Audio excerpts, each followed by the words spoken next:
अस्सलाम वालेकुम दोस्तों, क्या हाल है। उम्मीद है सारे ठीक ठाक हो। सो सने खेडने सो अपनी ज़िंदगी की खूबसूरत जो वक्त की सने खेडने गुजारने हो। सो मेरा नाम दोस्तों मोहम्मद सकलैन से तकन लगे हो। मेरा यूट्यूब चैनल सकलैन ट्रैक्टर है जे के अज दोस्तों थोड़े वास्ते लै गए हैं एक NH 640 ट्रैक्टर साफ सोहनी सुथरी जी कंडीशन ही दोस्तों गड्डी है।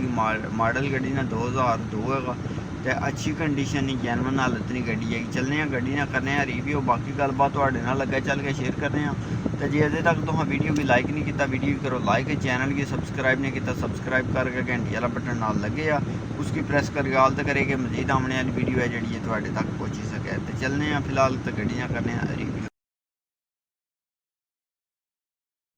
तकिए दोस्तों कैसी लगी है गड्डी, यकीन जानो सोहनी सुथरी साफ जी मुनासिब प्राइस नहीं गड्डी है। जे इसकी तुम खरीदना चाहो तो तुम मेरे नाल रब्ता कर सकते हो। रब्ता करने ना सिंपल जहा तो सादा जहा तरीका का वीडियो ही करो लाइक, चैनल ही करो सबसक्राइब, भी पता भी चल जाना। तो थलियों जाओ चैनल ही करो ओपन कर गया तो चैनल नहीं डिस्क्रिप्शन भी जाओ उत्थे मेरा रब्ता नंबर मौजूद है, उस नंबर पर तुम मेरे नाल रब्ता कर दो।